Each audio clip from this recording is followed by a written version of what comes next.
Yeah. So just I think the question that any hierarchy has to ask is, what is the value add that I'm doing to my junior colleagues, right? To my team members.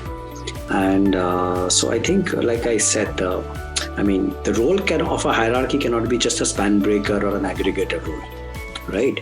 So administrative convenience, I'm there because a lot of the administrative work that a manager is to do, technology is able to replace it, right?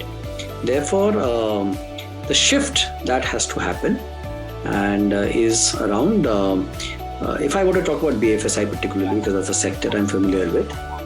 So obviously we are seeing the movement away from pure revenue directed metrics to looking at metrics on quality, risk, and you would be familiar with it, and a lot of people from the insurance industry would be familiar. So for example, people would not be aware of claims data. So but we are realizing that, every frontline and every manager has to be aware of claims related data. So to see MIS and trends and patterns beyond just say persistency or say in our context mis-selling data. So I think one part I want to nuance by adding, it's data is there in the organization, but data has to be provided to the right in a manner where it can be acted on for decisions. It is not possible for a manager with 300 team members to collect data on their own. The data resides centrally, and the MIS teams, the analytics teams have to use all this data and give out MIS reports, which ultimately allow you to identify, say, there are 2-3 issues here. One is not just look at one particular metric, which is the outcome metric, but also look at lead metrics, right? Because outcome metrics are typically lag metrics, right? So at the end of the day, so for example, if I'm saying this is my revenue target, so what is my funnel of customers, for example? So if somebody's funnel is not there, you have to act now rather than end of the month, because there's no point crying over the fact that you did not reach your target because you did not, you on 10th of the month, you could have woken up and acted on it, right? So that's the role a manager can play. For example, are you creating that funnel, or you aren't creating that funnel, or your conversion rate could be. Or for example, so one is to identify, use the lead and the lag metrics for specific interventions. That's the role that the hierarchy can play. The hierarchy has a role to play in directing organization towards quality and risk metrics balancing, and making sure that we are not just chasing top line, but we are also chasing value and quality and risk. That is one part of it, which means the role of the manager is evolving from just being an aggregator or somebody driving revenue target achievement to, I will not call a P&L manager yet, but yes, but focused on both revenue and quality and profitability, right? The other role I would say is, which comes to a specific question on the millennial part of it, right? So again, the point is, there is no escaping from improving performance, because we are all in the business of, the hierarchy has to help in augmenting the performance of the team members, right? And we all know that everybody is not performing to their potential. So there is always expansion of performance that can happen so that people can reach their potential. Now it could be the question could be, it could be a performance issue, which can be corrected through coaching and role modeling. It could be a motivation issue, the classic skill will we do. But I think the role of coaching becomes very fundamental because, and we have to borrow from sports here. The involvement of the coach in the field, whether it's a tennis coach or a football coach or a cricket coach, because ultimately it's about practice, and only perfect practice makes perfect. And the importance of role modeling, because selling is a skill. Yeah. It is not knowledge. Knowledge is only one part of it. And skill can only be acquired, influencing, communication. These are all skills which can only improve through practice and feedback. And coaching, which is something that somebody can give you real time. So if the manager is not on the field in interactions with the frontline employee, with the customer, your ability to coach. Now, yes, we have now something called a My Coach we have implemented in ICICI Prudential I can talk about, which is a AI embedded software which looks at giving you feedback in terms of are you making eye contact, are you smiling, are you sticking to the script or not.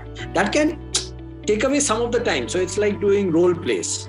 So instead of doing a lot of role plays face to face, you may use the My Coach to get your feedback. So you come up to a certain proficiency level. So of course, technology can play a role in helping you to a level, but that there is still the finishing, which only the judgment call that a human being can make. And the one point I want to make here is that any learning process is not just about the rational part of it or the cognitive part of it. There is the emotive part of it.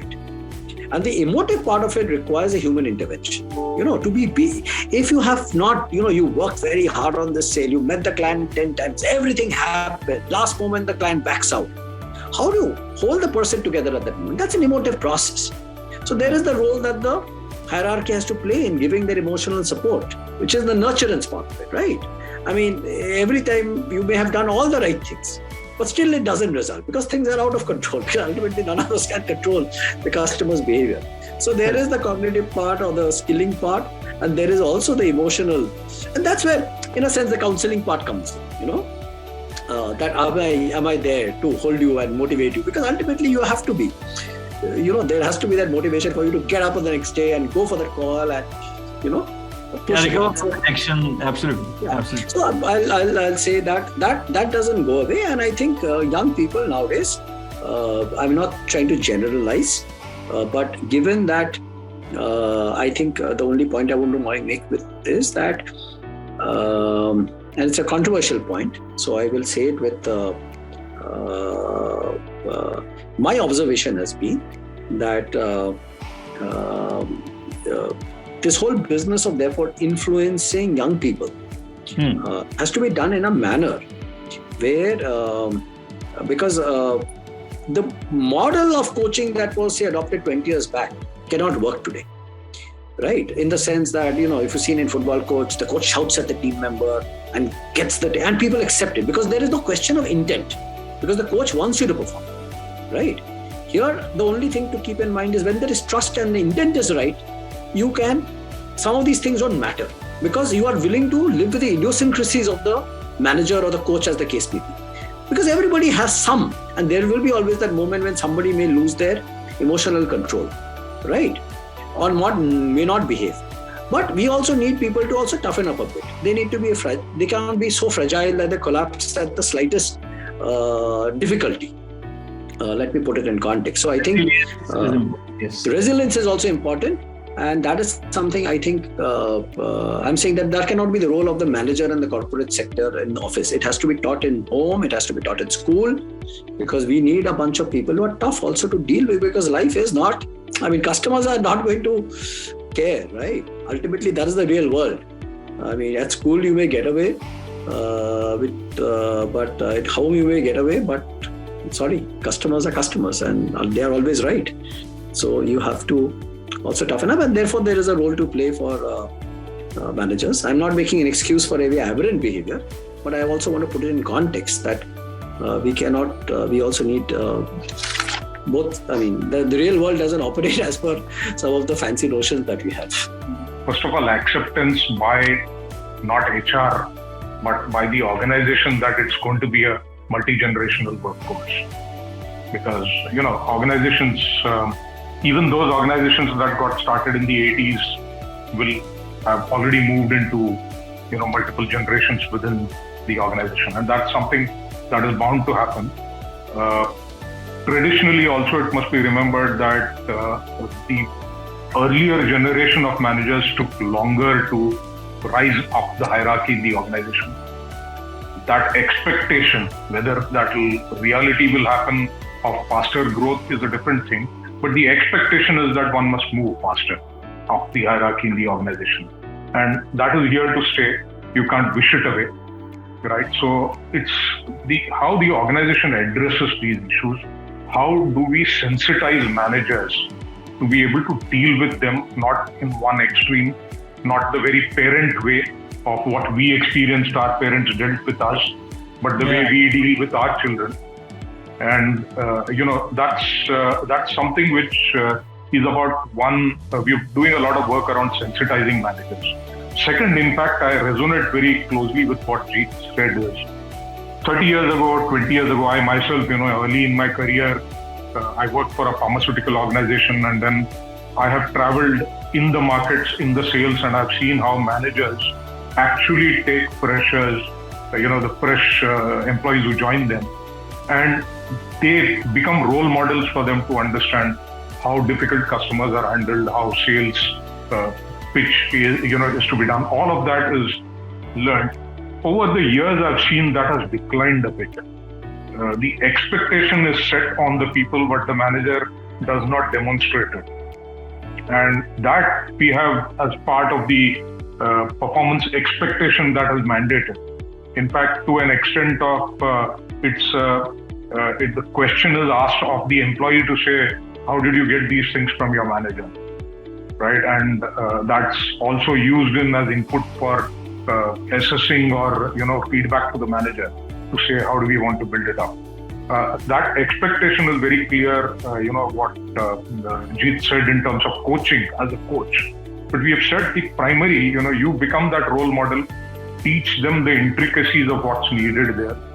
Don't just say that go handle a difficult customer, but demonstrate how you do it. And that's how they learn and manage it. So that's a part that's very strongly laid out in everything, being at the front.